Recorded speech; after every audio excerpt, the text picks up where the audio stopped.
muramee jira. Sa'aatii kanatti haati warraa Abiyyi Ahmad jechuudha. Aadde maaliidha maqaan isii? Aadde Zinnaashii. Maqaan isii Zinnaashii ijaartii isaasa. Zinnaashi sa'aatii kanatti Siwiizerlaandiin jirti jechuudha. Siwiizerlaandii jechuun asuma ollaa biyyoota Awurooppaa kana biyya san keessatti mana bitatee qaba. Abiyyiin Ahmad Siwiizerlaandii keessatti mana isaaniitti galtee isiin amma Siwiizerlaandii jirti jechuudha. Kuni maal agarsiisa? Baqattummaadhaaf isiin amma biyya sanitti deemteerti. Mana bitatanii achi qabanii mallayni isaanii kumaatamaan biyya san jira. Birriin Abiyyiin Ahmad akka jiruun Itoophiyaa saamee amma Abiyyiin Ahmad maayii kana maaliif waa'ee hannaa dubbata beektanii? Hatuun dhoorgaadhaa. Yakka leebinnat jedhee waa'ee leebinnatii maa dubbata beektanii? Qabeenya Itoophiyaan qabdu hunda saamee as Siwiizerlaanditti galchaa jira. Haati warraa isaa amma achi jirti kun olaala. Sa'aatii kanatti Zinnaash biyya keessa hin jirtu. Mee yoo biyya keessa jiraatte gadi baas jedhaan hin jirtu. Deemtee as jirti. Doktor Milkeessaa miidhagaa sirriitti hordofuu qaba Oromoo. Maaliif waa'ee oppodiyoo kana sirriitti beeka Milkeessaan. Achi keessaa nama qaba. Nama sirriitti infoormishiina qulqulluu isa biraan ga'u qaba jechuudha. Kanaafi Zinnaash Taayyaachoo haati warraa muummicha ministeeraa duraanii jechuudha. Abiyyiin Ahmad isiin amma as Neezerlaandi biyya jedhamtu keessa jirti jechuudha. Neezerlaandii kanatti akkuma isin beekamu ummanni biyya Afrikaa kun mallaqa isaanii biyya kana keessa kuufata. Mallayni Abiyyi Ahmad akka jiru maqaa isaatiin miti. Maqaa waan akka mallattoo XX wayii kaa'amee jira. Fotoon isaa hin jiru bifa saniin mallaqa Itoophiyaa irraa saame birrii mootummaa uummata Itoophiyaa irraa saame paarkiin kun kiyya jedhee paarkiidhaaf jedhee mallaqa dheengadda walitti qabaa ture san hunda asitti mana bitatee ni jira jechuudha. Agartanii nuti yeroo akkanatti isin sallu xiinxala siyaasaa isinitti hin fakkaatu dhuumiyaan. Wallaahu akbar. Ijoolleen tokko na tuffatti bar. Ijoolleen caroon takka homattuu na likkitu bar. Anammoo waan jiru waan dhugaan biyya san keessatti dalagamuu fi waan Abiyyi irratti amma godhamaa jiru hunda isinitti hima jechuudha. Anummaan isin tuffattan kun. Kanaafi Zinnaash sa'aatii kanatti Neezerlaandii jirti. Mana isii keessa jirti. Mana ammoo Abiyyiin Ahmad birrii uummata Itoophiyaa saamuudhaan qabeenya uummata biyya sanii saamuudhaan mana asitti bite. Laala. Hattuudha moo hattuu miti kun? Qabeenya uummataa saamanii mana biyya biraa keessa bitachuun kuni tokkoffaa hanna. Hanni dhoorgamee jira yeroo jedhu hattuun ofii isiiti waan hattuuf waa'ee hannaa dubbatti jechuudha. Abiyyiin Ahmad wanni guyyarraa waa'ee hannaa dubbatuuf leebinnat jedhee wanni guyyaa mara waan sanaa sa'uuf qabeenya biyyi sun qabdu marti asitti birrii kumaatamaan gannaqee Neezerlaandii keessatti mana bitee jira jechuudha. Amma haati warraa isaa Zinnaash Geetaachoo moo Zinnaash Taayyaachoo as jirti jechuudha. Biyya Neezerlaandii jedhamtu keessa jirti jechuudha. Biyya gadhiistee jirti. Abiyyiin Ahmad yeroodhaaf akkuma dheengadda baqachuudhaaf ka'ee eega jedhee diqqoo tasgabbaa'ee deebisan amma ammoo Ameerikaa fi Awurooppaa biyyoota akka Ingiliiz mootummaa ce'umsaa Itoophiyaa dhaabuudhaaf kanarratti dalagaa jiranii. Kana keessatti biyyi suni mootummaan qabdu yoo jedhame uummanni qabeenya si saama akkuma beektu biyyi mootummaa takka malee jiraachuu hin dandeessu maqaadhaaf mootummaa jira. Kanaafi Abiyyiin taarika ta'ee jira. Sabrii isin haa kennu ijoollee bilisiginnaa deeggartan. Abiyyi Ahmad jaalalli keessan isa uummata ajjeesu, isa uummata fixu, isa uummata lafarraa dhabamsiisu jaalachuun keessan jalqabu malee dogoggoraa haa ta'uuti amma immoo maal goona shayxaanuu bar nama isa jaallatuun qaba bar. Shayxaanummaan shayxaana jedhamee amantiin kamuyyuu irraa ta'ubatu amantii kiristaanaa ta'ee amantii pheenxee ta'ee amantii muslimaa ta'ee amantii kamiinuu namni kamuu shayxaana bar irraa ta'ubata bar akka amantii isaatitti shayxaanuyyuu daggaafii qaba jiran. Abiyyi Ahmad deeggartan namni isiniin jedhu dogoggora. Sababiin isaa shayxaanummaan daggaafii qaba. Shayxaanummaan addunyaa kanarratti amantiin kamuu balaaleeffatu nama isa deeggaru qaba. Kanaafi Abiyyi Ahmad deeggartan isiniin jechuun dogoggora. Shayxaanuu deeggaraa qaba Abiyyiin akkamiin nama isa deeggaru dhaba. Isinii galee kanaafi Abiyyiin Ahmad Neezerlaandii dhufaa fi biyyatti qabamee seeraan to'atamaa ta'isaa ganaadhaa silaa addaan baane garuu haati warraa isaa yeroo ammaa kanatti Neezerlaandii kuni oduu qabatamaa Dr. Milkeessaa miidhagaa qaama qabatamaa qaama dhugaa irraa kaleessa galgala nu maxxansanii jiranii haa ulfaatanii hojii isaanii itti fufanii jiru. Jabaadhaa isiniin jenna Dr. Milkeessaa miidhagaa kaleessallee kabsi bilxiginnaan Oromoo bakka hin buutu jedhee nama falme keessaa isa tokko ammallee waan dhugaa jirtu mistira dhugaa kana uummata keenya biraan ga'uudhaaf galata guddaa qaban jechuudha Dr. Milkeessaa miidhagaa. Kanaaf uummanni keenya uummanni Oromoo hayyoota Oromoo hordofa keessattuu warroota akka Dr. Milkeessaa kana barreeffama isaanii tokko lafa hin buusina. Sababiin isaa namni kun qondaala mootummaatii nama taraa feesbuukaa isinitti hin fakkaatiin Dr. Milkeessaa miidhagaa haa xiqqaattu haa guddattu nama mootummaa kana waliin kaleessa Lammaa Magarsaa jedhee tiim Lammaa keessa ture waa'ee Oromiyaa irratti daangaa Oromiyaa lafa Oromiyaa sirriitti gadi fageenyaan beekuudha. Nama yoo jijjiiramni biyya san keessa akka dhufu taate Oromoo fayyaduu danda'uudha jechuudha. Kanaafi waa'een Abiyyi Ahmad kana fakkaata. Abiyyiin Ahmad carraan isaa takkatti nama achi keessatti qabamee to'annoo seeraa jala oolaa fi addunyaan hayyama isaa gootee asuma Switzerland dhufee haadha warraa isaa waliin mana bitatee jira. Mana kana ka ummata Itoophiyaa qabeenya ummata Itoophiyaa saamee qabeenya ka isaatii miti qabeenya ummataa saamee qabeenya biyya sanitti mana bitatee manni sun birrii xiqqaan hin bitamu. Switzerland keessatti gara birrii biiliyeena meeqaatiin bitama.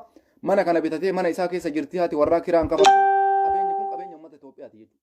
Qabeenya ummata Itoophiyaa saamanii biyya biritti manaan bitachuun kun yakka guddaa. Kanaafi kanarrallee uummanni ummata Itoophiyaa sirriitti hubachuu qaba. Uummanni biyya sanii sirriitti beekuu qaba. Wanti biraa ammoo inni ammoo carraan isaa maal ta'a ka jedhuuf carraan isaa Ameerikaan ayyama yoo ka gootee fi biyyoonni Awurooppaa kun ayyama godhaniif ta'e Switzerlanditti baqachuu ni danda'a. Bakka kun ayyaman argannetti Afrikama keessa bakka ta'etti dheessa malee Awurooppaa keessa dhufuu hin danda'u. Sababiin isaa biyyoonni Awurooppaa kun dabarsanii kennuu danda'an. Amantii irraan qabu innis waan ta'eef jechuudha.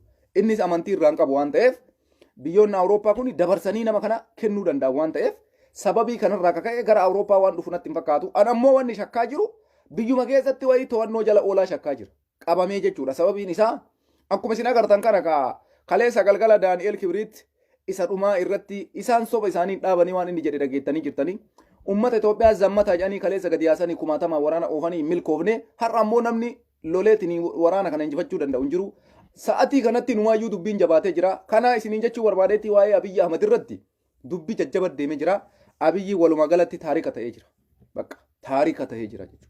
Taarika akkuma mootummaa kanaan dura Hayilemaariyaam Dassaaleny, Mangistuu Hayilemaariyaam, Mililik, Dargii kana qabatee mootummoota kana keessatti akka taarikaatitti laakkaamee jira jechuudha. Dhumatee amma barri isaallee. Kanaafi carraa biyya sana hoogganuun qabu yeroon isaa kuttee jirti. Abiyyiin taarika ta'ee seenaa isaa dubbachuu, seenaa isaa himuu, hojiin isaa akkam akka ture, akkamitti biyya sana akka ceesisaa ture. Amma kana qofarraa dubbanna malee Abiyyiin mootummaa Itoophiyaa ta'uu hin danda'u wana booda. Kanaafi carraan isaa tanuma. Wanti biraa ammoo yoo ka danda'amu taate yookaan biyya keessatti to'atamaa Ameerikaan amma ammoo tasgabbiin akka uumamuuf mootummaan ce'umsaa akka godhamuuf jedhaa jirti. Tigraay ammoo bifa jijjiiratee jira.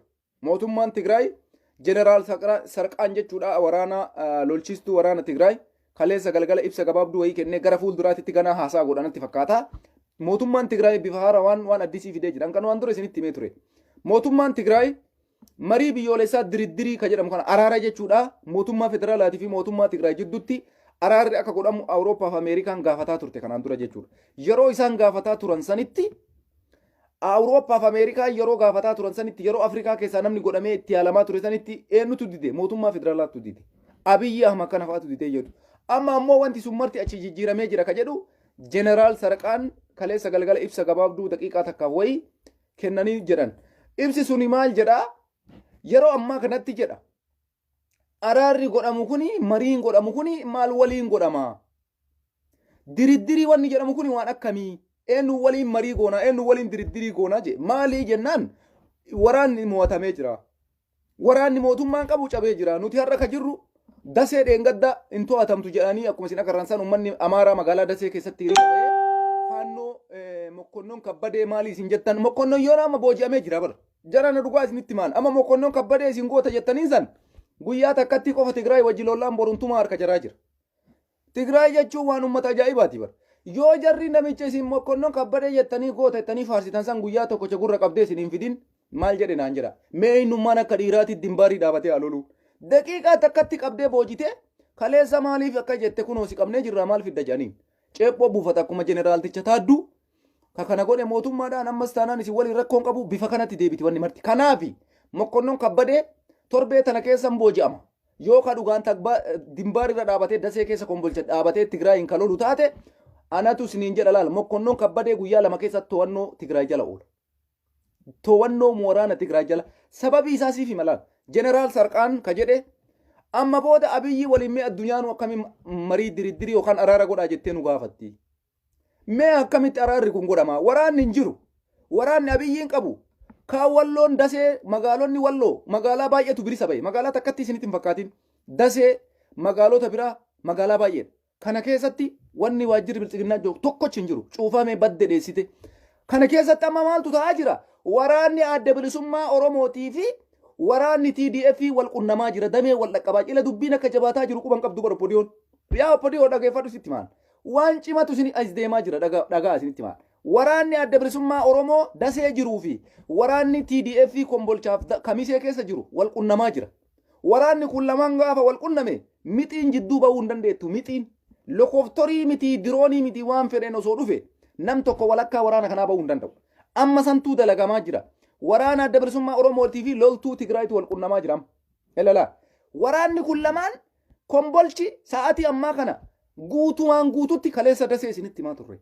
Kombolchi guutumaan guututti harka waraana Tigraayitti kufee jira.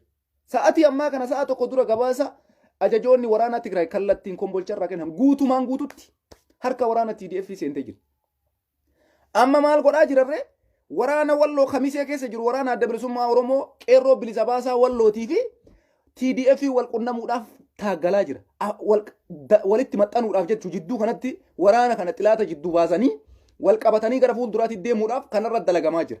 Gaafa kun lamaa waraana TDF fi waraanni kamisee jiru waraana adda bilisummaa Oromoo wal qunname gara duraa deemta jechuudha. Fuula takkaan TDF ta'ee waraana adda bilisummaa Oromoo ta'ee jihaa tokkorraan asiin akkana dhiibanii duratti oofan. Laal duratti oofan. Akkasitti tartiibaan itti deemamaa jira. Bifa kanaan amma wanni jiru yeroo gabaabduu keessatti dhageeffadhaa isinitti maan. Warri sobduu jettu asin abiyyima dhageeffadha. Sobaadhaan isaa kombolchillee hin to'atamne ani sobduudha. Daseen hin to'atamne ani sobduudha. Waaldayaan hin to'atamne ani sobduudha. Asin laallibalaan hin qabatamne ani ima soba bakka inima sobna nuti. Sobduun nuhi isin namni amanamaan isin biratti Abiyyi Ahmad qofa isin biratti amanamaan warra waa'ee Abiyyi dubbatu qofa. Kanaafuu isin jaruma dhageeffadhaa warri nu biratti dubbii kijibaa dhageettan.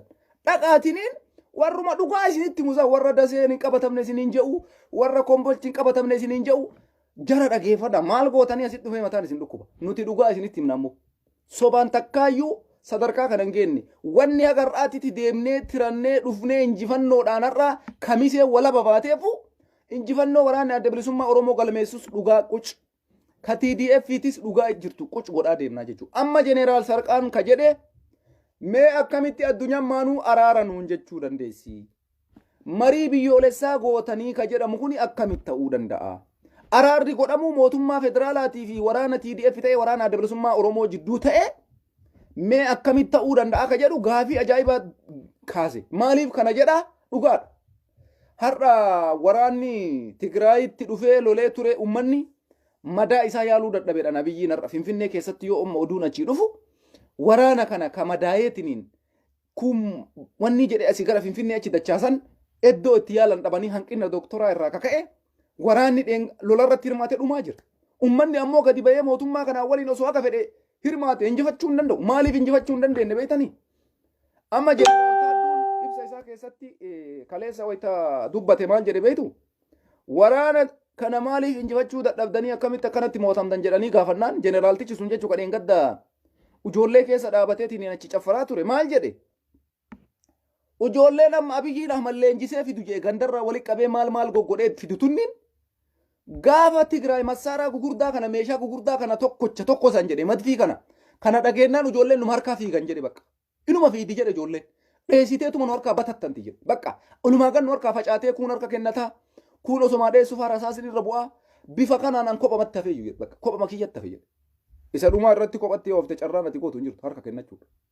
Kanaafi inumaa waan injifatuu hin danda'amu miti jedhe sababiin isaa waraanni dhaabbataan Itoophiyaan qabdu harka Tigraayitti kufee jira. Lammaffaa Abiyyiin Ahmad kan injifataa jiru waraanni Tigraay boojite hundi Abiyyiidhaan lolaa jira. Ilaala waraanni Tigraay boojite hundi isaa Abiyyi Ahmad waraanaa jira. Kana hin galleef oppodiyoo waraana deengaddaa isinitti himee ture. Lammaffaa irra deebi'ee isinitti himaan.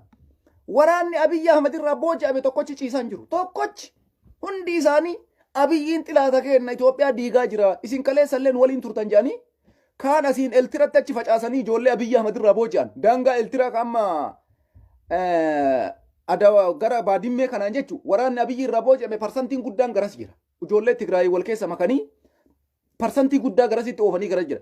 Parsantiin kun walakkaan ammoo garana dhufee waraana Tigraay waliin Abiyyi rukutaa jira. Duratti dhiibaa jiran jechuudha. Kana waliin humna argate Tigraay. Saniin dabalatee ammoo fedhaan ka isaaniitti dabalame baay'ee jira. Warroota akka Qimaanti, Agawoo, Sidaamaa, Beenishaangul kunniin hundi isaa Tigraay waliin ta'uudhaan Abiyyi Ahmad waraanaa jira. Abiyyi Ahmad wanni inni harkatti qabatee lafa dhiitu tokkochi ummata Amaaraati. Oromoon akkuma isiniin jenne ilmaan Oromoo qabanii giddiidhaan achirraa fidan Tigraay lolaan jirtu. Eenyutu fixaa jira? Faannoo ijoolleef duuba deeta. Amma mucaan tokko haasaa isaa keessatti akkuma dhageeffattan san yeroo sadi badee na qaban jedhe. Yeroo sadi harkaa miliqee na qabde jedhe.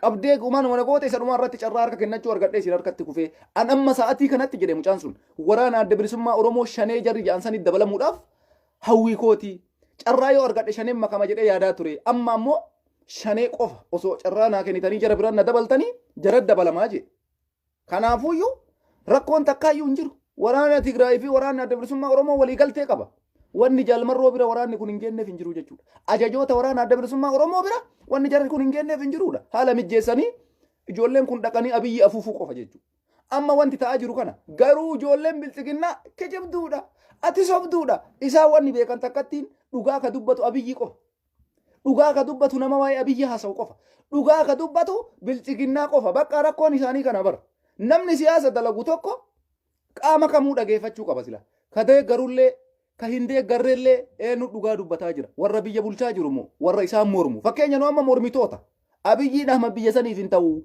biyya san miidhaa jedhee mormaan isin isa deeggartaniin ta'aa jettan garuu waan abiyyiin jedhullee wal bira qabdanii ilaaluu isinirra jira ta isaa qofa dhugaa gootanii ta gara biriitti dhuftu soba fakkaattanii akkasii yoo ka deemtan taate isintu miidhamaa jechuu kiyya akka itti isin miidhamtan ammoo ifaan bilisatti lafa jira sababiin isin miidhamtaniif maali hinjifatamaa jira abiyyiin ahmad hinjifatamee jiras ameerikaan ka godhaa jirtu biyyi sun akka guutumatti bixistis jennee hin diigamne mootummaa ce'umsaa dhaabuudhaaf akka waan abiyyiin jiruu fakkeessanii maatiin isaa hundi biyyaa ba'e isinitti himne amma ameerikaan ka godhaa jirtu mootummaa ce'umsaa dhaabuudhaaf taaggalamaa jira abiyyiin ahmadis wanni inni godhu hin jiru zimat jechuun dhaabbate jedhe dheengadda dubbate wada dimbaar jechuun hin jiru jedhe dheengadda dubbate lammaffaayyuu osoo irra deebi'ee uummata giddiin manaa yaasee ka oofu taate injifachuu hin danda'u nasbee ijoollee daa'imaatiin taphachuudha ummanni amaaraa akkuma isiniin jenne ibsa baasee ture ibsi isaan baasan guyyaa har'aa jechuudha hojjataa mootummaa ta'ee biiroon kamuu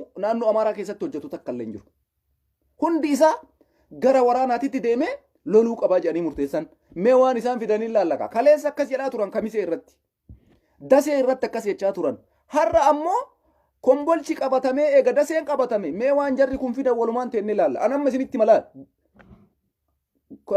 gurbaa amma isin beeytan kana laal ka jawaar fa ajjeesuudhaaf ameerikaa keessatti fataa zanaa jedhaa ture san mokkonnoon kabbadee mokkonnoon abbabee jechuudha yoo ijoolleen Tigraay tamataa shurrubbee qaqal'oon sun mokkonnoon kabbadee gurra kana qabdee akkatti isin naasofsiisin ani maal jedhe naan jedha laa anaa kana laala agarte yoo dheessee finfinneetti galee dhiira waqasaman billaahi jedha laa dimbaarii dhaabatee waraana adda bilisummaa Oromootiin illee yoo kalolu taate ijoollee teenna ijoollee walloo kamisee ijoollee qaqal'oo mul'ii sibiilaatiin illee yoo kalolu taate gurra isaa qabdee fiddi ijoolleen Oromoollee waraanni Tigraayis gurbaa san gurra qabee fida dhageeffadha kanaaf wanti fiduu danda'a takka hin jiru wama takka jala sararree isinitti himna kanaaf lolli akka wayita magaalaa Gondar walakkaa dhaabatanii ummata walakkaa dhaabatanii migraafoon harka qabatanii sinii dhufna jedhan sanii miti dhufaa yoo taate ka dhugaa agarsiisuudha qabu isinitti hima kanaaf mokkonnoon kabbadee nama jedhamu yookaan ijoollee teenna ijoollee wallootu yeroo gabaabdutti booji'a yookaan waraana TDFtu booji'a tana gurra isin buutu yoo akka jedhe san gurbaan sun lolaa ka jiraatu taate yoo akkuma baacaa dabalee televiziyoona irraa ibsa kennee finfinne mataa'ee sobuu kabaatu taate dhugaa akka dhiiraa lolaa jiraate guyyaa takka qofa kennaafi booji'amuudhaaf guyyaa takkatti qofa anatu beeka hojii Tigraay kanaaf kijibdoota sobdoota warra mana keessa teettee finfinnee teettee biyyi nagayaa hinjifannee jirraa asitti butuchine asitti balleessine yuutuubarii jettu tanniin arguudhaaf teessan mokkonnoon kabbadee nama jedhamu yookaan ijoollee teenna ijoollee walloo kamiseettu booji'ee fida yookaan waraana TDFtu gurra isaa qabee maal fiddaree kaleessa akkas nuun jettee booji'amtee jirta maaltu si dhagamaa majaniin isaa haasofsiisan dhaga'uudhaaf jirra yoo dhugaan lolarra jiraate yoo lolarra hin jiraanne immoo finfinneetti gala innis yookaan Baahirdaar walakkaa yookaan Gondar walakkaa taa'ee zarraa faqaaqii zarraaf ja'a lola akka dhiiraa dimbaarii dhaqee yookaan lolu taate qacam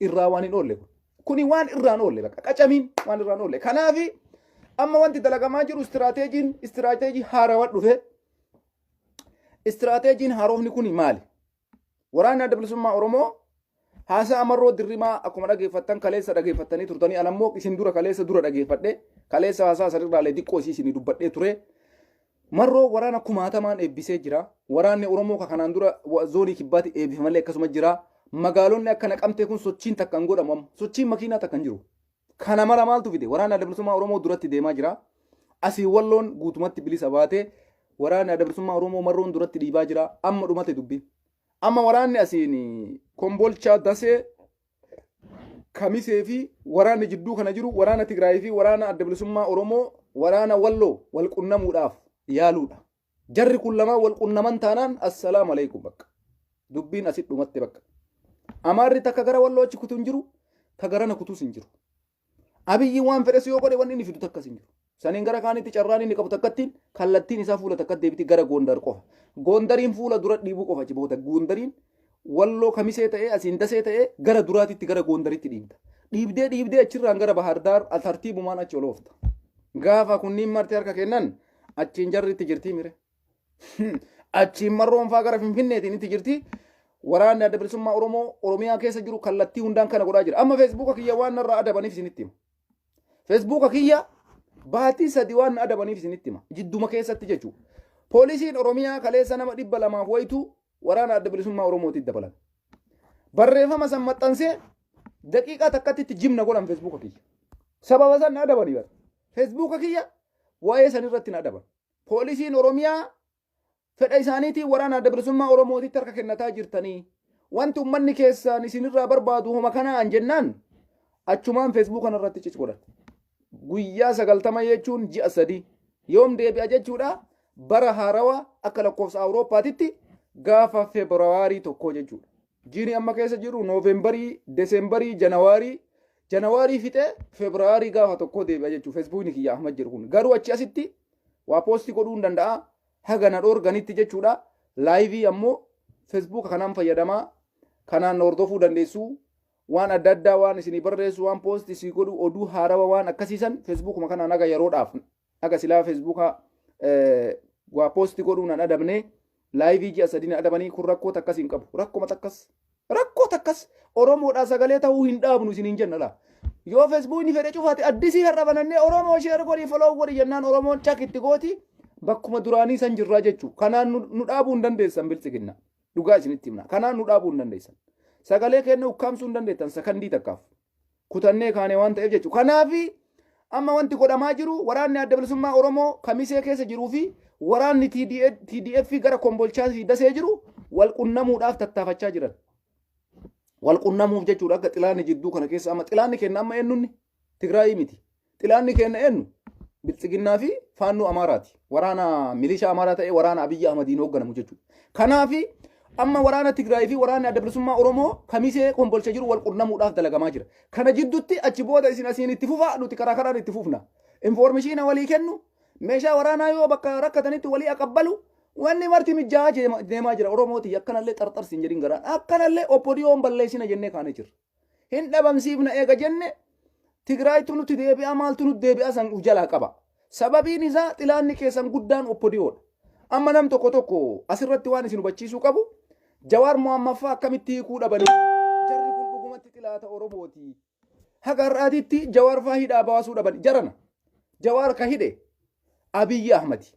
Abiyyiin Ahmad osoo Jawaarii yaade kaleessuma niine osoo Oromoo yaade kaleessuma caaluun ajjeefne ufin gowwoomsin haga oppodiyoon jirtu Jawaar hin hiikamu haga Abiyyiin Ahmad aangorra jiru Jawaar carraan argatu kanaaf Jawaar du'ee jiraate manni murtii Jawaar baasaa takkan eegin ufin gowwoomsinaa jaran mana murtii Itoophiyaa keessa hin jiru kana isinis hin beeytan osoo manni murtii jiraate mucaan Hacaaluu Hundeessaa nama ajjeese dhaqee hime suni umriin isaa ittiin murtaa'u ture Laamroot Kamaal ta Hacaaluu Hundeessaa ajjeesisiifte bilisaan gadin dhiifamtu turte kanaafuu Oromoo isin manni murtii eessa jira mana murtii kamtu jiraaf gowwoomsuudhaaf mana murtii jettan waa'ee har'aa beellama har'aa ka Jawaar fa'aa irratti jechuudha jarana Jawaar fa'aa mana murtii deemtee dhiisteen ajandaa kennaa miti isaan osoo mana murtii fedhan dhaqanii manni murtiin jiru Abiyyitu waan fedhe murteessaa isatu hiika isatu hidhe kanaafi Abiyyiin Ahmad Jawaarii jettee namni yaaddu gowwaadhaati dhugaa sitti maan ufin gowwoomsin hin jiru sun soba Jawaar du'ee jiraate qabsoo keetitti fufi oppodiyoo isa hiite ta isa ajjeefte ta Hacaaluu ajjeefte takka wajjiin awwaaluudhaaf dalaguudha malee Jawaartu hiikamaa yookaan Jawaarira rakkoon gayaa daqiiqaa takkaaf waan akkasii yaadina sakandii takkaaf Jawaar nama lubbuu fi qabsiisee isinii wareegamuudhaaf qophaa'edha Baqqalaan Garbaallee akkasi kanaaf Jawaariin manni murtii jiraatee hiikuun jiru Oromoo quba qabaadhuati gaafa ati itti mudditee naannoo Amaaraa Bahardaariin qabattee Asii waraanni adda bilisummaa Oromoo naqamteen qabatee amboon to'ate. Halkan takka mana hidhaan bulchan Jawaariin. Gaafa san ammoo eenyuun maaliif gadi baasan beektaa? Ittiin si fashaleessuudhaaf godhan gaafsan. Gaafa woboon dhufee amboo gale. Gaafa waraanni Tigraay dhufee asiin sabbata magaalota Oromiyaa kana gaafa Tigraay seente. Gaafa san jaalatanii ni kan. Lubbuu fi baraaruudhaaf hiikan. Kanaafi oppodiyoo baraaruun qabdan isiniin jechuu kiyya Oromoo. Duratti deem. Hin dubbatii waa'ee mana murtii. Hin haasa'ii waa'ee Jawaar Muhammad. Jawaar Muhammad nama Oromoodhaa qabsaa'u malee nama birriif qabsaa'u miti. Nama aangoo barbaadus miti. Dhaga'i sitti maan. Nama aangoo barbaadus miti. Nama jireenya isaallee bareechisee jiraachuufi miti. Osoo jireenya isaa gaarii jiraachuu barbaade Kanaadaa keessa jiraadha jedhee Maambaakurma akka jedhamtu magaalaa Kanaadaa keessa. Kanaafi Jawaariif jecha daqiiqaa takka dhiphatina. Namni saba isaatiif wareegame kamuu wareegama kafalaa jira. Jawaar akkasiin madaaluun isinirra jira. Manni murtii Jawaar hiika baqqalaa hiika ka jettu gowwaadhaati. Dhiisi waan akkasii ofirraa. Hacaaluu Hundeessaa garraa du'e haqan arganne. Nama Hacaaluu ajjeese osoo Oromoon beeku nama kanatu Hacaaluu ajjeese osoo isin jettaniin nama ajjeese dhiisanii nama ajjeesin irratti idmee isaa murteessan. Kana caala waan si godhu qaban Oromoo. Jawaar irraanfadhu baqqalaa irraanfadhu jechuun maali? Ciisii miti manatti gali. Akkam goonee oppodiyoo buqqifna. Akkam goonee oppodiyoo dhabamsiifna irratti dalaguudha malee hojiin kee Jawaarii mana murtiitti hiikaa dhaddachi Jawaariif taanii dhaddachi Jawaar borii baddan. Kana maatiin isaanii aga fedhan gabaasuu danda'an. Maatiidha waan ta'aniif rakkoon qabu. Ati garuu Oromoo ajandaa hin godhatin. Wallaahi dhaamsi kiyya kanadha. Ajandaa hin godhatin. Mee Jawaarii har'a hiikuu didan kana ati qabsoo finiinsi Bahardaar to'adhume. Qabsoo kee finiinsi waraanni adda bilisummaa mee naqamte guutuu harkatti adeeffatu. Mee waraanni bilisummaa Oromoo dhufee amboo haa seenu. Akka Jawaariin hiikamne laalta. Mee waraanni adda bilisummaa dhufee Adaamaa haa to'atu. Mee waraanni adda bilisummaa dhufee asiin sabbata haa qabatu. Jawaar akkanii hiikamne laalta. Kanaafi tumsi sirraa eeggamu marroo tumsuu qofa. Akkanas hin laalin gararas hin laalin mana murtii hin laalin poolisii Oromiyaa hin je'in kallattii kee duratti ilaali eenyu waliin marroo waliin. Waraana adda bilisummaa Oromoo waliin. Qeerroof qarreen Oromoo yoo gadi baatanii qabsoo keessan finiinsitan ashuu. Bakka san hin taanetti waraana adda bilisummaa Oromootitti makamuun hojii keessan. Ergaan isinii dabarsinu kanuma. Saniin alatti sakandii takka mana murtiitiif jecha yeroo keessan hin gubina. Manni murtii Itoophiyaa keessa hin jiru. Quba qabaadha kan. Manni murtii Itoophiyaa keessa hin jiru. Jarri kun xilaata Oromootii kanaaf Jawaarii kuu dhabanii kaleessa isinitti mi'a biyyiin xilaata keessanii. Hacaaluu anatu ajjeese. Dhiira yoo taatan koottanaan taaggalaa jee bara. Naa gimbaar qiddimu naa muutuu inda Hacaaluu jedhee bara biyyiin Ahmad. Isin kanan dagattanii. Yoo Hacaaluu jaalattan akka Hacaaluutitti koottanaan gaxxamaa wareegamaa jee bara. Akkas godhutti jirra malee nuti Jawaarii kitti hin jirru. Hacaaluu wareegee yoo dandeenye abiyyii kana dimbaarii dhaabannee akka inni jedhatanitti isaan falmine isa karaa qabuudhaaf marroo tumsaa jirra nuti. Isa karaa qabuudhaaf xilaata kenna kaleessaa wayyaaneen yoo hinjifannoo goolabdu isiniin mataa isin dhukkubsaa jirra malee waan biraatii miti. Abiyyi nama waan saniin irraanfata bara. Koottaatiin du'aa jedhe akka Hacaaluutitti yoo dhiira taatan. Hacaaluun biyaansi nuun jee bara. Biyaansi inda Hacaaluu nuu gimbaar qiddimu naa muutuu jee bara. Akka Hacaaluu yoo dhiira taatan koottaa kallattiidhaan naan falmaa du'aa jedhe bara. Ufii ajjeesee bara hin beekaka. Waan ufii ajjeeseef koottaa akka isaa sanitti naan mormaa du'aa jedhe sitti jirra kunoo. Kanaaf warri mana murtii akkasii jettan dhaabaa nurra hin jiru manni murtii.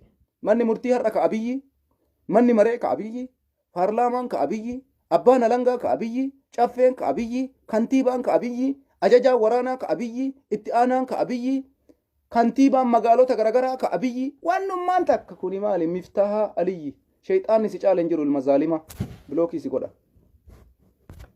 Bayyas jala ilma harree wallaalaa akkanaa kana saree nyaachisan kana qalanii sila saree argite ciccirtee saree jala bubbuufta takkanaa tanni ummata sammuun isaanii yaadnu wallaaltuu tanamummaa isii hin beekne tana foon isii cirtee saree kana saree jala darbita. Wallaahi dhugaa rabbiiti na aarsaan namni akkanaa namni wallaalaan akkanaa kuni wallaalaan namaa gadi akkanaa kun na aarsa bakka. Kuni nama hin jedhamu ilmi namaa keessa nama wallaalaa ta'e nama wanta akka hin beekne nama akkana argee hin beeku. Oromoon har'a wanti sirraa eeggamu kanuma. Abiyyiin nutti himee ture. Yoo dhiira taatan akka Hacaaluu Hundeessaatitti naan lolaatiin na injifadhaa jedhe. San godhutu nurra jira malee maaloo Jawaar hiiki maaloo Baqqalaa hiiki jarana. Nasbeen Hacaaluu Hundeessaatiif nasbeen Jawaar tokkoma. Hacaaluun Hundeessaa Jawaarri Oromoodhaaf wareegame. Jawaaris Oromoodhaaf hidhame. Baqqalaanis Oromoodhaaf hidhame.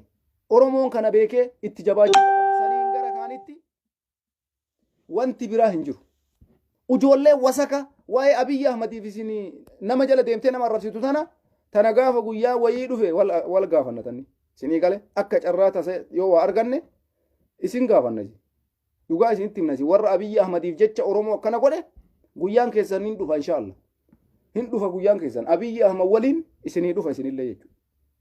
Agartee guyyaan akka isin nutti safaattan kanatti isinitti safaan dhufa goon jirtu. Kanaaf Oromoo jabaadhu fuuldura kee ilaali. Qabsoo teefinees tokkummaadhaan gara fuulduraatitti waraana adda bilisummaa Oromoo jalatti hiriiri. Tumsa waraana adda bilisummaa Oromooti godhii hinjifannoodhaan goolamta. Hinjifannoo cucculuqaadhaan goolamta. Osomaa jarri afaan bananiituma galgalaa kanama iyyan har'a waraana adda bilisummaa Oromoo kamisee seente bar. Kamisee guutuun guututti qabatte bar.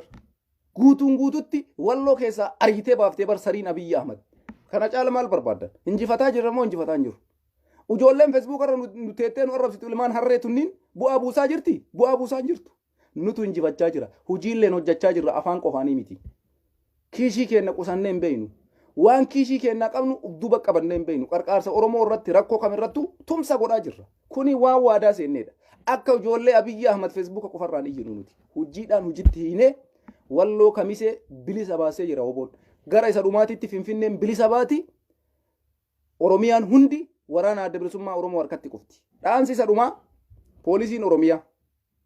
Poolisiin Oromiyaa wanti isin kaleessa galgala gootan waan dansa. Feesbuukni kiyya sababa keessan baatii sadinarraa adabame.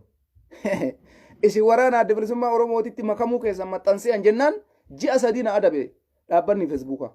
Sababiin isaa maali?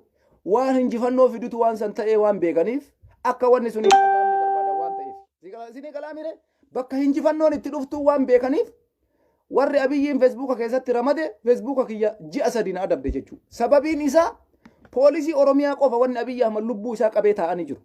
Gaafa poolisiin Oromiyaa guutuun guututti waraana adda bilisummaa Oromootitti makame. Gaafa poolisiin Oromiyaa guutuun guututti woboodhaan wal fudhate hin jirtuu jechuu dubbiin Abiyyi gaafa san circir jette oppodiyoon takkattiin hin haftu gaafa san. Akkanatti hunda isii qubaan funaanta jechuudha gola keessa. Gola keessa. Ijoollee basaabtuu oppodiyoo mara isii walitti qabdee funaantee bakka jawaarfaa kana jala ol galchitee jawaarfaa gadi yaafta jechuudha. Agarte harki taraa wal dhiqaqa. Bara akkanuma dubbiin Shimallis Abdiisaa faa, Addisuu Araggaa faa, Alamuu Simee faa, Taayyee Danda'aa faa, Hangaasaa Ibraahim faa, Mustaafaa Jaarraa faa salsalaataan akkanatti dirgima harka itti gootee gurra jaraa qabdee hidhatte ol nayxee warroota akka Jaalabdii Raggaasaa, Koloneel Gammachuu Ayyaanaa, Jawaar Muhammad kanneen qeerroo Oromoo hidhaa gadi yaafta jechuudha. Ila agartee dubbiin tanaa barra amma santu dalagamuudhaaf deema. Warra amma maqaa isinii lakkoofne kana takka takkaan ol galchine warra hidhaa jiru kana kana gadi yaafta jechuudha. Kana qofatu dalagama. Kuni maal irratti bakka san galma gaabeeta? Poolisiin Oromiyaa waan gootan kana itti fufa. Isin poolisii Oromiyaati. Waraana adda bilisummaa Oromoo jalatti hiriiruun dirqama keessanii, marroon ajajaa keessanii. Ajajaan keessan araarsaa miti. Marroodha. Poolisii Oromiyaa isinitti maan.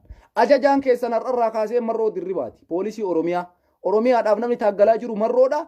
Ajajaan waliigaraa raayyaan ittisa biyyaa Oromiyaa marroo dirribaati. Ka isin beeytan jalatti hiriira. Feesbuukni kiyya sababa keessan baatii sadi adabe. Sababa keessan baatii sadi na adaban waan qunna garii ta'e waan beekaniif. Poolisiin Oromiyaa waraana adda bilisummaa Oromoo waliin hiriiraan guyyaa takkattitti Oromiyaan akka bilisoomtu waan beekaniif. Xilaanni nama ergatu waan dhabuuf. Kanaafi carraan Alamuu Simee gaaf san adda citti. Carraan Taayyee Danda'a gaafa san adda citti. Xayyaan Addisuu Araggaa gaaf san adda citti. Carraan Shimallis Abdiisaa gaafa san addaan citti. Kanaaf poolisiin Oromiyaa goda Oromiyaa keessa jirtan hundatti ajajaan keessan marroodha. Nuti rakkoo isii waliin hin qabnu. Poolisiin Oromiyaa poolisii Oromiyaati eega jedhamtan. Marroon Oromiyaadhaaf wareegamaa jira. Waraanni adda bilisummaa Oromoo Oromiyaadhaaf dalagaa jira. Kanaaf isa waliin hiriiruun hojii keessan. Faannoo fi milishaan Amaaraa walii galtee ijoollee teessan ijoollee Oromoo Oromiyaa irraa dhuftu rasaasan badhetti ajjeesaa jiran jechuudha. Kanaaf poolisiin Oromiyaa carraan kee naannoo Amaaraa dhuftee faannoon si ajjeesuudha moo kabajaan waraana adda bilisummaa Oromoo waliin Oromiyaa falmuudha. Kabajaadhaan Alamuu Simee harka isaa sassalataa walitti hiitee mana hidhaa galchuudha moo dhayxeetiniin mokkonnoon kabbadee fuula keessa si kabaluudha. Carraa kana lamaan keessaa tokko filadha. Poolisiin Oromiyaa adaraa isinirraa abdiin kutannu nuti.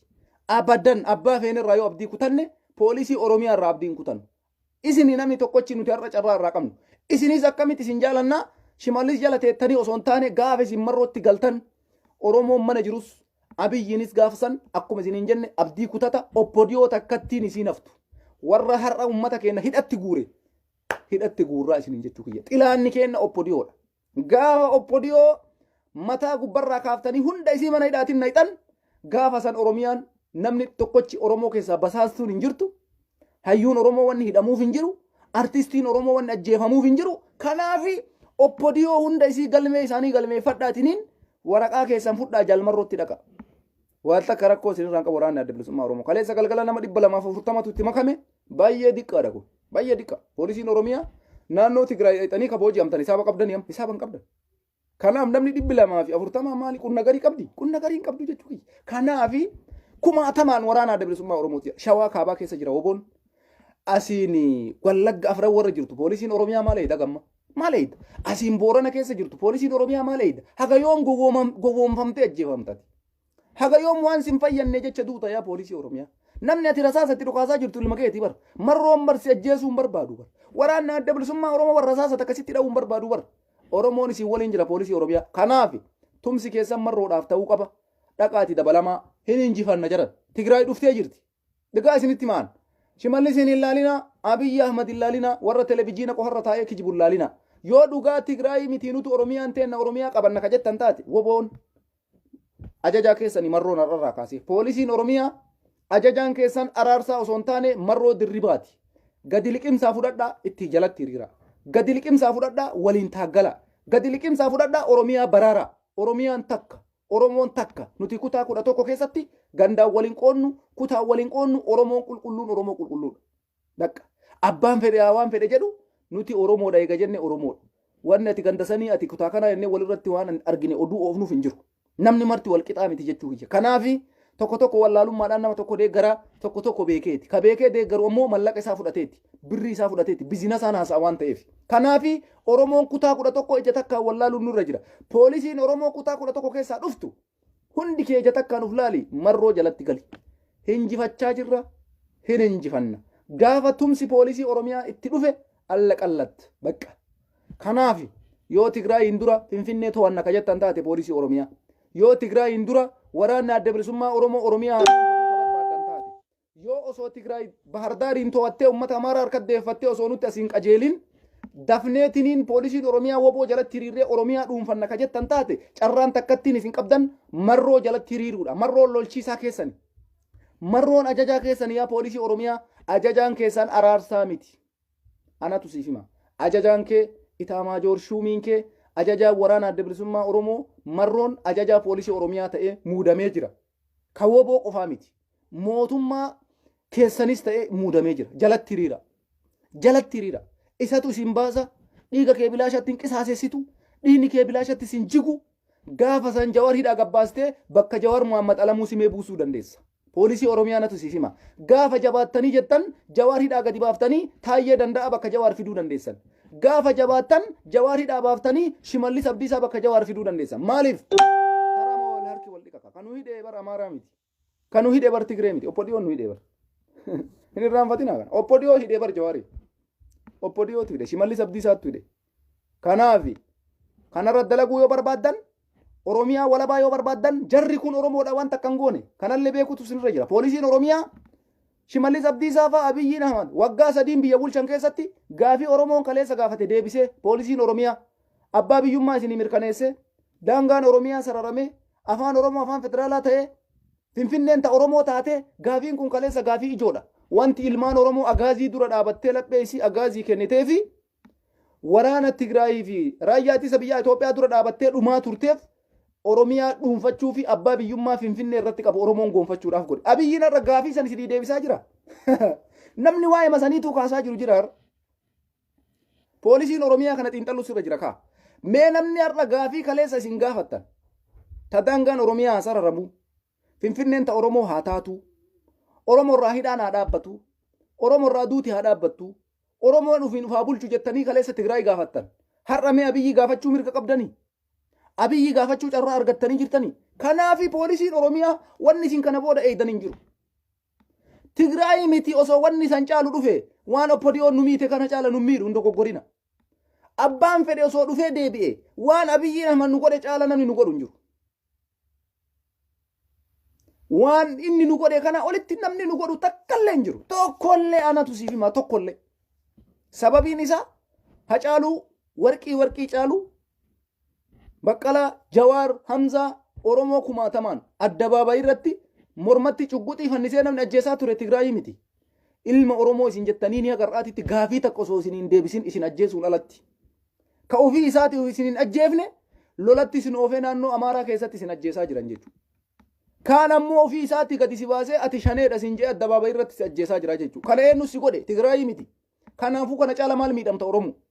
Kana caala namni si miidhu hin jiru. Tigraay osoo haga feete dhufte Tigraayin ka ofirra deebisaa jiru nuyi. Sababiin isaa Abiy Ahmad Oromoodhaan taane waan Oromoo hojjataan jiru Oromoo bakka hin bu'u. Kaleessa Oromoodha jedhee namni marti isa amane. Har'a garuu inni waan Oromoo takka of keessaa hin qabu. Waama takka ila waan haga firee xaafii kana. Kanaaf anatu siin jedhe Oromootiyya. Waraana adda bilisummaa jalatti hiriiri poolisiin Oromiyaa. Kanaafi gizeen alamuu simee bakka Baqqalaa Garbaa bu'uu fagoo hin jirtu. Gizeen Hayilee Taayyee danda'a boota Jawaar Mohammad gaafamu fagoo hin jirtu. Kanaafi waa'ee mana murtii irraanfadhaa. Aktiivistoonni Oromoollee Jawaar Mohammad faa hiikuu dhabuun xilaatummaadha. Kaleessa maa Hacaaluu ajjeesan osoo xilaata ta'uu baatan. Sila akkamiin yaaddan ilmaan Oromoo isin? Abiyyiidhaan taaggalaa Jawaar hiiki jechuun hin ta'u jalqabuma maayin. Aktiivistiin Oromoo uf eeggachuu qabdan. Jawaarin Abiy Ahmadiin taaggala Abiy Ahmad falmaa Jawaar nuu hiikii jarana. Kaleessa gaafattanii dhabdan Abiyyi Jawaar hiikii irratti jechuudha. Jawaariin hiiku Abiyyiin amanaa kana fudhadhaa. Osoo wanni fedhe gale ol ka'ee biyya san keessaa baqata malee yoo itti jabaatte Jawaar hiikuudhaaf hin ta'u. Maaltu isin galchee waan akkasii dubbattan? Oromoo jabaadhuu woboo tumsii poolisii Oromiyaa waraana adda bilisummaa Oromoo jalatti hiriirii ta'uu qaba ergaan keessan. Aktiivistiin Oromoo warri Oromoodhaa Feesbuukaa waa barreessitu. Miidiyaan Oromoo warri ergaa Oromoodhaa dabarsitu. Jawaar hiikamuu ka danda'u gaafa oppodiyoon aggadamte qofa. Jawaar faa hidhaa bahuu ka danda'a yoo lubbuudhaan jiraatan gaafa oppodiyoo irra injifannoodhaan aalle qofa. Bakka oppodiyoo irra injifannoodhaan hin aannetti manni murtii Jawaar hiikuu hin jiru. Abbaan alangaa Jawaar hiikuu hin jiru. Firdi beetiin Jawaar hiituu hin jirtu.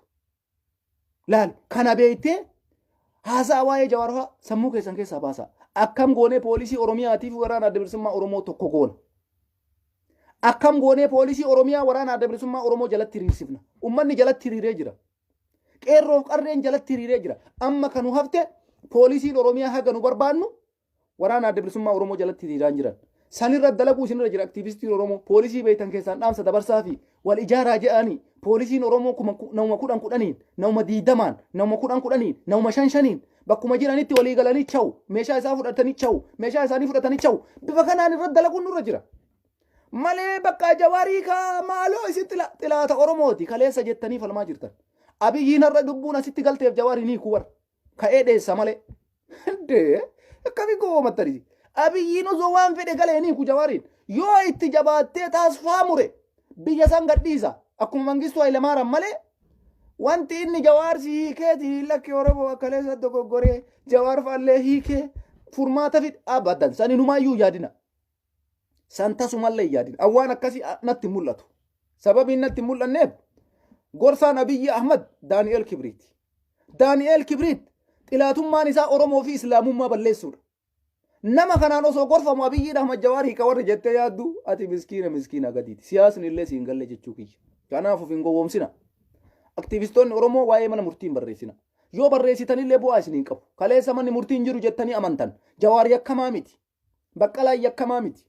Hidhamtoonni Oromoo takkatti yakkamaa miti mirga isaaniitiif falmanii hidhaman. Kanaafi mana murtii irraa waan eegina, marroo irraa waa eegaa, woboo irraa waa eegaa, waraana adda bilisummaa Oromoo irraa waa eegaa. Jarri kun bu'aa akkamii nuu buusu?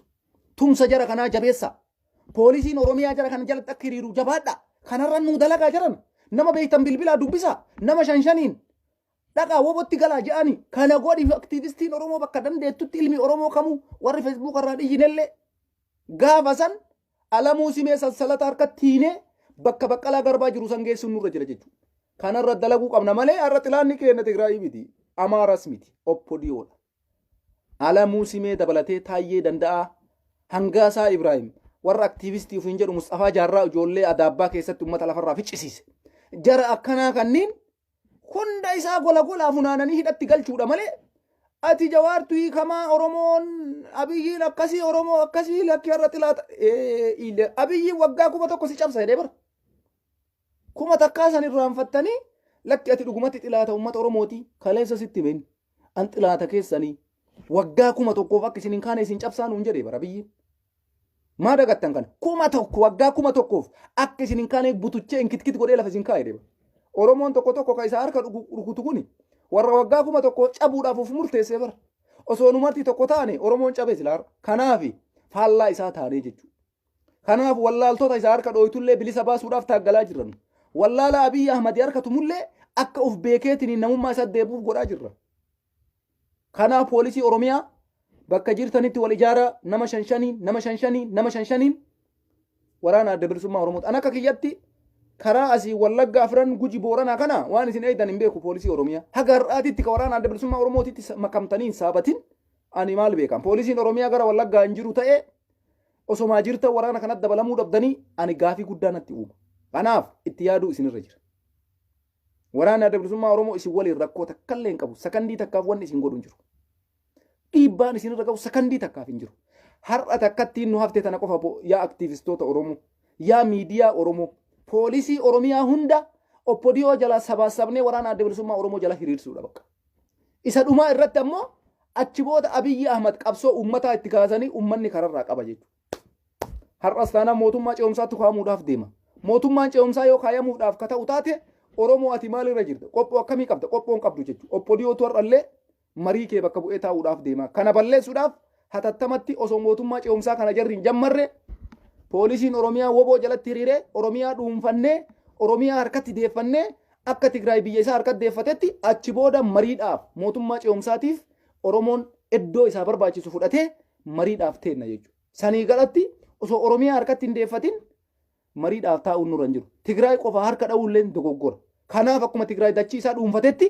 nutis Oromiyaa dhuunfannee geessinee mootummaa ce'umsaatiif taa'uun nurra jira yoo nuti kanan goone yoo Tigraay achuma isaatii dhiibee ka Finfinnee dhufu taate akka aangoon Tigraay kennamu isin martuu kana beekuu qabdan jechuudha kanaaf gaafa san uummanni Amaaraa Tigraay jalatti hiriira akka isin Amaaraaf Tigraay firan ta'an jettan kanaa miti uummanni Amaaraa warra aangoorra jiru kana aangoorra yoo dhabamsiise ummata kaan ummanni nuti kaleessallee waa isin rakkoon qabnu ja'anii kanaaf ummanni Amaaraatiif ummanni Tigraay wanni tokko godhuu isaan dhoorguun jiru jechuu kiyya warra akka gadduu dabalatee aganyoo tashaager jara kana fakkeenya hidhatti yoo guuran ummanni Amaaraa kalas dhumatee kun ummata nagayaati Tigraay waliin rakkoon qabnu ja'a ummata Tigraay waliin jiraata kanaaf Oromoon ammoo otoo wanti kun isinitti hin dhufin Oromiyaa irratti abbaa taanee argamuudha qabnaadha yaanni kiyya laa Tigraay dhufee gaafa Finfinnee seenee humnaan seenee malee dansiidhaanii miti dhiiga isaa gannaqee gachii deemaa jira kanaaf osoo inni sadarkaa san hin geenne nuti achi duratti qophaa'uu nurra jira waraana adda bilisummaa Oromoo ilmaan Oromoo qeerroo qarree dabalatee poolisii Oromiyaa dabalatee oppodiyoo karaa qabdanii Oromiyaa hunda dhuunfattanii xilaata harkaa baastanii achi booda mariidhaaf mootummaa Itoophiyaa akka isin barbaaddanitti ga'ee keessan humna olaanaa fudhattanii bifa diriddiriitiif gaafa addunyaan seente addunyaa walii waan san goona malee bakka har'a cal'istanii qabsoo akka waan marroon bichaan Oromoodhaaf dhalate waraanuma adda bilisummaa Oromoo laaltan kanatti akka waan Oromoo qofa waraana adda bilisummaa Oromoo qofa ta'eetiin laaluun kun dogoggora Oromoon marti dammaquu sirra jira nama kana bira dhaabadhaa waraana adda bilisummaa Oromooti tumsaa jiran poolisiin Oromiyaa kanarratti dalaga ummanni Tigraay bilisa baasee dachiisa har'a aangootti deebuudhaaf godhaa jiran malee ummata isaanii bilisa baasuu qofaaf miti aangootti deebuudhaaf godhaa jiran amma isa dhumaa irratti wanti Abiyyi waliin teennee mari'annee fuun jiru jechaa jiran marimmaan Abiyyi waliin godhamu hin jiru maal jechuu isaaniitti aangootti deebuu qabnaadha kana hoo yoo anaaf ati oppodiyoo karaa qabnee poolisii Oromiyaatii fi waraanni adda bilisummaa Oromoo fi qeerroo qarreen Oromoo tokko hin taane har'as taanaan nama biraattuu mootummaa ce'umsaa ta'ee nurra kaamuudhaaf deema gaafa san hin beektan kaa namni fuula si jijjiirataa bara kanaaf Oromoo osoo wanti sun nutti hin dhufin har'a waraana adda bilisummaa Oromoo jala hiriirree Oromiyaa osoo Tigraay hin dhufin harka deeffachuu qabna oppodiyoo harkaa baafnee Oromiyaa harka kennat deebuu qabdi warra oppodiyoon aangoo itti kennite hunda dhabamsiisuu qaba poolisii Oromiyaatii fi waraana adda bilisummaa Oromoo poolisiin Oromiyaa woboo dabalamee bulchiinsa naannoo keessatti Abiy Ahmadiif wareegama kafala jedhu takka takkaan qabanii mana hidhaatti guuruudha akkuma jarri nu godhaa turte kanarra dalaguu qaba waraanni adda bilisummaa Oromoo ganda keessatti warra Abiy Ahmadiif wanni jedhu woboon gurra qabee poolisiin Oromiyaa woboo waliin ta'uudhaan kararraa qabaa nama Oromoo bakka bu'u qulqulluu bakka buusaa akka Tigraay ooftee amma dasee seente kanatti bifa saniin itti deemuu qabdan jechuu kiyya kanaaf poolisii Oromiyaatii fi waraanni adda bilisummaa Oromoo tokko tayaa qabsoo isaa Abiyyiin Ahmad kutee jira biyyi sun akka hin diigamneef addunyaa yeroodhaaf qabdee taa'anii jirti mootummaa ce'umsaa kaa'uuf deemanii Ameerikaan akkas jedhaarti Awurooppaa Ingiliizis akkas jedhaarti kana ammoo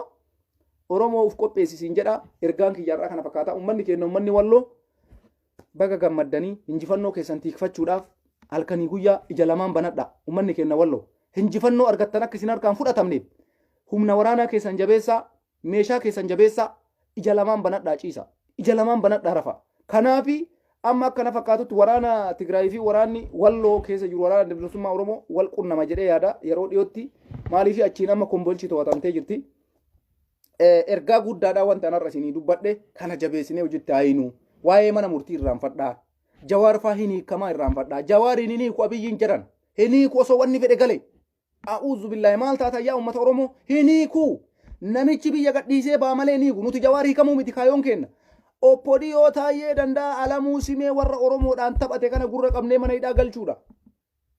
Isinii galee malee Jawaariidhaa ba'uu miti Jawaarii warra hiikame bor maalitti hiikama? Jijjiirama maaltu dhufe? Oromiyaa tamtu nagaa argate biyya Itoophiyaa tamtu nagaatti ba'ee Jawaaraa hiikamuuf maratta. No biyyi tasgabbii hin qabne bu'aa takka hin qabdu. Jawaar bilisummaadhaan hiikamuu qaba. Walabummaa Oromiyaa walabummaa qabu yoo lubbuun jiraate. Kanarratti dalagaa isiniin jaa galatoomaa fayyaa ta'a. Facebook yeroodhaa fi Facebook kiyya guddichi ugguramee jira. Kalla kamiinuu yaada kenna yeroo argannetti isinii dabarsina. Kanaaf uummanni Oromoo biyya Jarman keessa jirtan gaafa guyyaa jahaa jechuudha sanbata dhufu kana qarqaarsa warra lubbuu fi isinii qabsiisee isinii taaggalaa jiru waraana adda bilisummaa Oromootiif godhamu jira. Konsartii ajaa'ibaatu qophaa'ee jira. Weellistoota Oromoo akka Abdii Fadiis fa'atu achirratti argama.